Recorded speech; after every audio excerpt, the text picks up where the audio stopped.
Hello everyone. ये remaining part रह गया था, कुछ क्वेश्चंस रह गए थे, कुछ टेक्निकल प्रॉब्लम आ गई थी।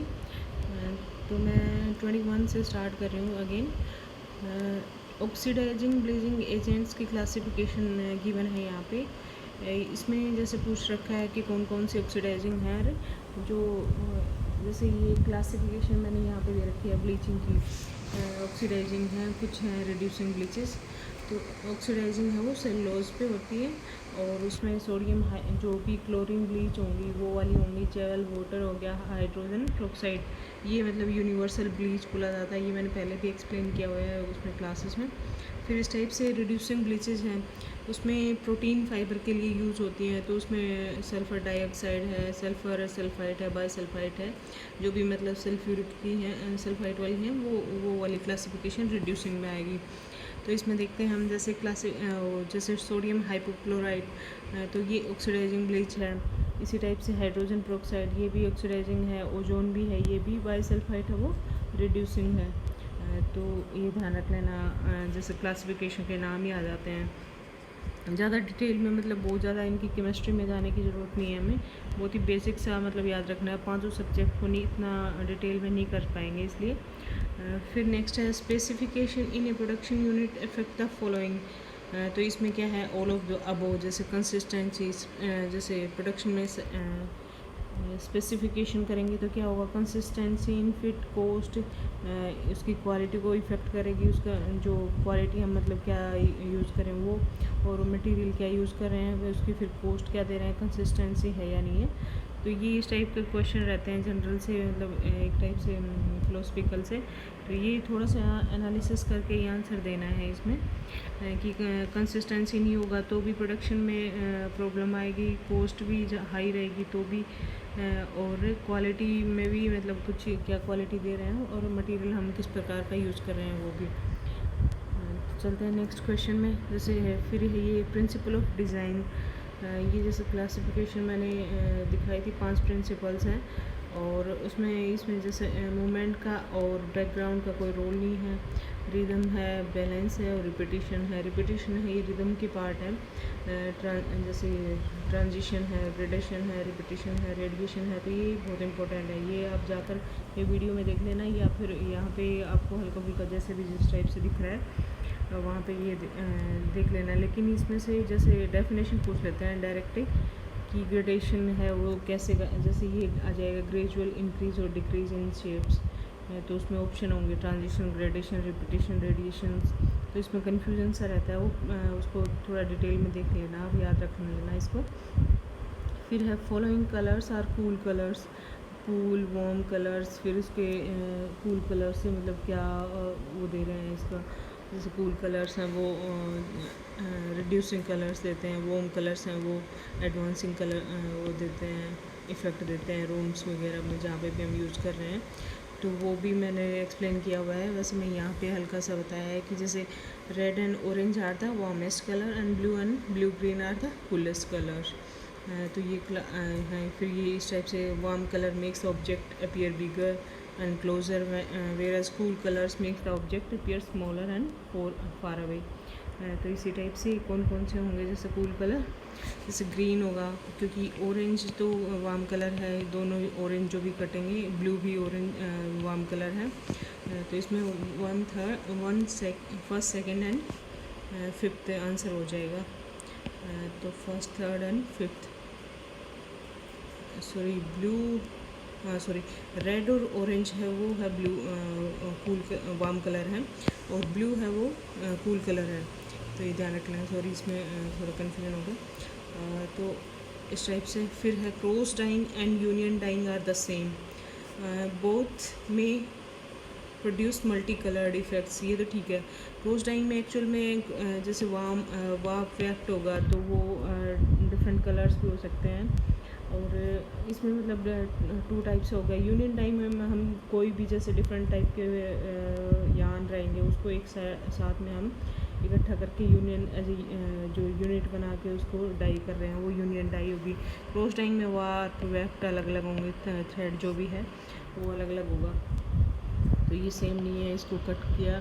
फिर बोथ में have produced multi coloured effect है, हाँ ये हो सकता है, दोनों से ही आ सकता है मल्टी कलर्ड, क्योंकि यूनियन किसी टाइप का भी हम जैसे गुच्छी बनाते हैं उस टाइप से इसको डाई कर सकते हैं। तो इसमें क्या होगा, डी आंसर है, A is false and A is R is true.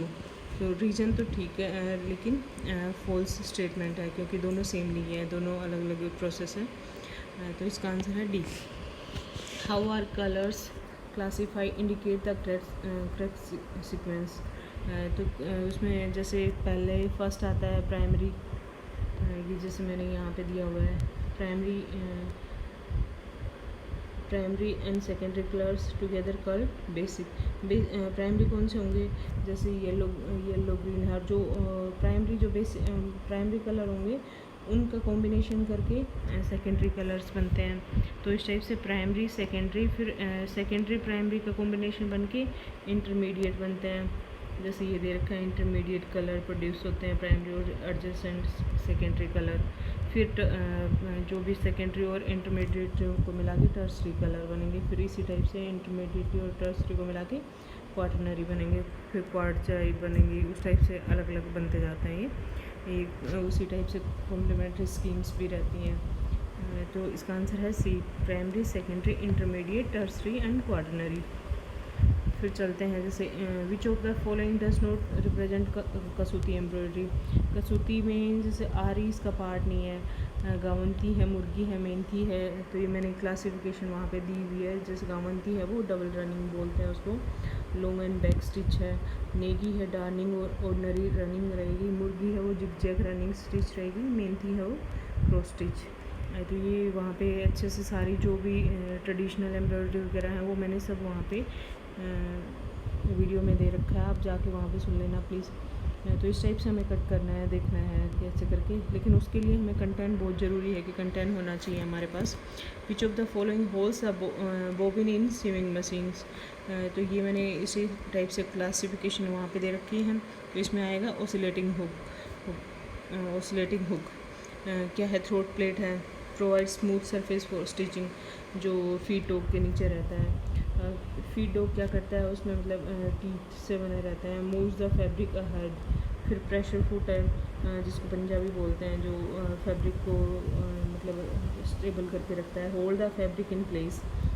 फिर है stop motion screw, stop the sewing machine को स्टॉप करने के लिए है। फिर oscillating hook, hold the bobbin in the sewing machines. ये मैंने वहाँ पे एक्सप्लेन किए हुए हैं वीडियो में, आप ये भी देख सकते हैं। फिर है जैसे brocade, hakka back, jacquard and tapestry can be classified under same category. All can be made on the jacquard loom.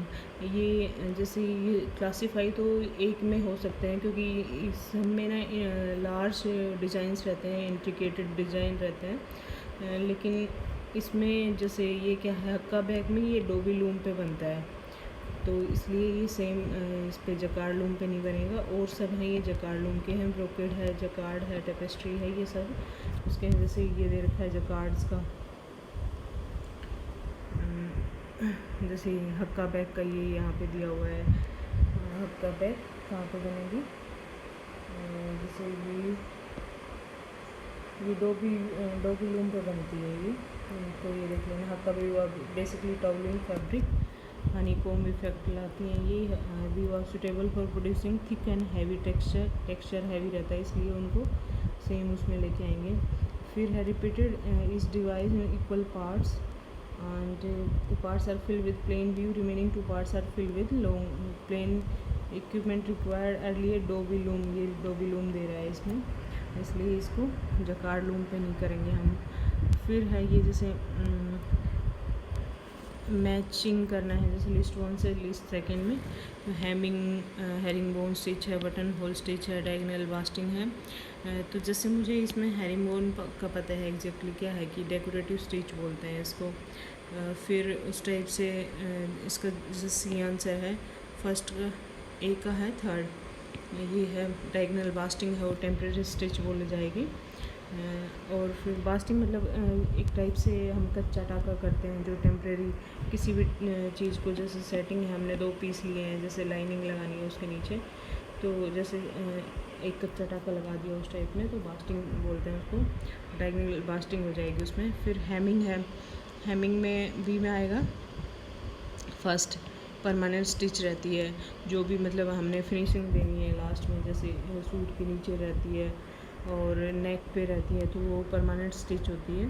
और इसी टाइप से बटन होल क्या है, functional as well as decorative, decoration के लिए भी इसको यूज़ कर लेते हैं कहीं पे भी, जो मतलब बटन्स ना लगा के एज ए डेकोरेटिव स्टिच के रूप में यूज़ होती है, इसलिए इसको ये functional as well as decorative बोलते हैं।